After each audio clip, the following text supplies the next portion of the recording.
కానీ ఏం చేస్తాడు ఆయన? All I'm saying is, see, the Speaker of the Telangana Legislative Assembly is under tremendous pressure from Mr. Rahul Gandhi. Rahul Gandhi is joke of a leader. On the one hand, he flaunts the Constitution of India. He continues to maintain that he is the savior, the vanguard of Constitution of India. And he also talks about defections and how automatic disqualification should be brought in. न्याय पत्रा करके दिखा के बात कर रहे थे यहीं पे तेलंगाना में. And he is such a big joker that today his own party and his own speaker, अरे यहाँ पे TRS के MLA जीतते हैं, उसको आप उठा के ले जाके कांग्रेस का बी फॉर्म देके सिकंदराबाद से पार्लियामेंट लड़ाते हो. उस आदमी को डिस्क्वालीफाई करने में क्या क्या तहकीकात, क्या जांच, इसमें क्या इन्वेस्टिगेशन है? एक अंधे को भी दिख रहा है ना कि एमएलए जीता टीआरएस से, वही एमएलए का इस्तीफा दिए बगैर जाके एमपी लड़ा वो कांग्रेस से. सोचने की क्या चीज़ है इसमें? इसलिए मैं बोलता हूँ Rahul Gandhi is the biggest joker and such jokers should answer the people of Telangana कि अब क्या चला रहे हो, आप सरकार चला रहे हो, सर्कस चला रहे हो. एक तरफ बोलते हो न्याय पत्रा, इतना अन्याय करते हो तेलंगाना के साथ और कुछ भी बकवास. शुरू किसने किया ये कल्चर डिफेक्शन का? आया राम गया राम, यही राहुल गांधी की दादी इंदिरा गांधी ने स्टार्ट किया. आया राम गया राम वहाँ से आया, कहाँ से? हरियाणा से, आप ही के बदौलत है.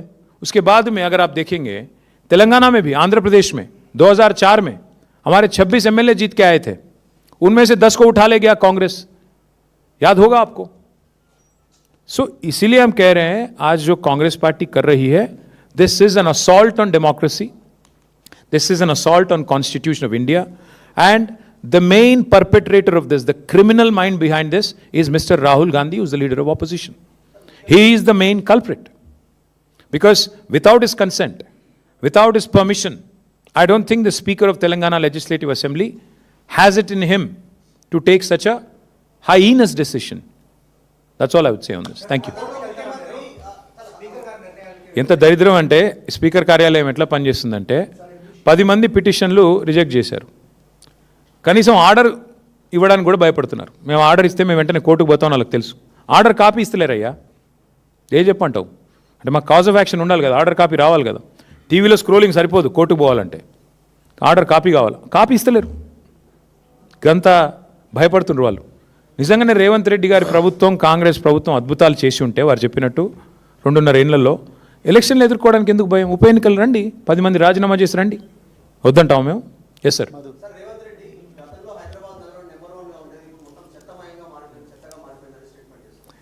మర్సర్ అనే ఒక సంస్థ ఉంది బ్రదర్, వరుసగా 6 ఏళ్ల పాటు మా ప్రభుత్వం ఉన్నప్పుడు బెస్ట్ క్వాలిటీ ఆఫ్ లివింగ్ ఉన్న సిటీ ఎక్కడ ఉంది భారతదేశంలో అంటే హైదరాబాద్ అని చెప్పి వాళ్ళు అవార్డు ఇచ్చారు. స్వచ్ఛ సర్వేక్షణ అని ఒకటి జరుగుతుంది, అందులో భారతదేశంలోనే 2nd highest number of awards మున్సిపాలిటీలకు గెలుచుకుంది తెలంగాణ. మా ప్రభుత్వం ఉన్నప్పుడు పరిస్థితి అట్లా ఉండేది.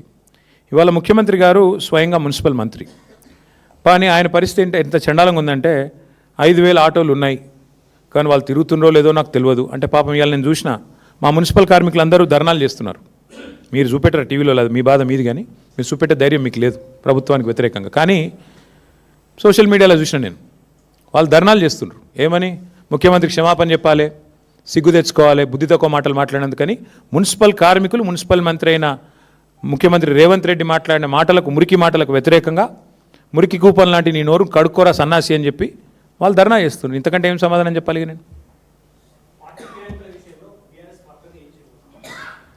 స్పీకర్ గారి కార్యాలయం నుంచి ఆర్డర్ మాకు రావాలి, కాపీ మా న్యాయవాదులకి. వచ్చిన మరుక్షణం హైకోర్టుకు పోతాం, పోయి స్పీకర్ గారు తీసుకునే నిర్ణయాన్ని తప్పకుండా ఛాలెంజ్ చేస్తాం. ఇక అందులో న్యాయపరంగా మాకు ఏ రికోర్స్ ఉందో will continue with that. Thank you. ఎవరైనా ఇంపీచ్ చేస్తున్నారా ఆయన్ని? No confidence. See, we have no confidence on Telangana speaker or speaker in parliament. Anyway, it's one and the same. BJP, Congress రెండు ఒకటే. కాబట్టి ఇద్దరు విషయంలో కూడా ఇద్దరిని పక్కకు పెడితేనే మంచిది. స్పీకర్ అనేటువంటి న్యూట్రల్గా ఉండాలి, ఎంపైర్లా ఉండాలి. ఉన్నారా ఇప్పుడు ఎవరన్నా ఈ దేశంలో? కాబట్టి డెఫినెట్గా మాకు లేరు లోక్సభలో, దురదృష్టం మాకు మెంబర్ లేరు. ఉంటే మేము కూడా ఆయన ఎత్తవతల భార్యాలని మేము కూడా ఓటేస్తాం. వాళ్లకు నేను ఏమనాలి, వాళ్ళని ఏం చెప్పాలి? ఇప్పుడు 12 ఏళ్ళు అయిపోయింది తెలంగాణ ఏర్పడి, మేము అభివృద్ధిలో దూసుకొని పోతున్నాం. మాకు వేరే వాళ్ళ గురించి తప్పుడు మాటలు మాట్లాడాల్సిన కర్మ మాకు లేదు. ఆంధ్ర బాగుండాలి, తెలంగాణ బాగుండాలని మేము కోరుకుంటాం. మా తమ్ముడు కృష్ణదేవరాయ గారు కూడా కొంత హైదరాబాద్లో ఉంటాడు, ఆయన కూడా ఇట్లాంటి పిచ్చి పిచ్చి మాటలు మాట్లాడవద్దని వారికి విజ్ఞప్తి. నువ్వు తమ్ముడివి, యువకుడివి, మంచి మాటలు మాట్లాడు, మీ ఆంధ్రప్రదేశ్ అభివృద్ధి గురించి మాట్లాడు, చంద్రబాబు నాయుడు గారు చేస్తున్న గొప్ప పనుల గురించి చెప్పుకో, కానీ మా తెలంగాణ మీద ఏడుపులు బంద్ చేయాలని విజ్ఞప్తి. Thank you. ఎవరిని పిలవాలి? సరే బ్రదర్, ఇక అవి ఏం చెప్పాలి మీకు, అందుకే సన్మానం చేద్దాం వీళ్ళందరికీ. మీరు పిలవండి, మేము సన్మానం చేస్తాం.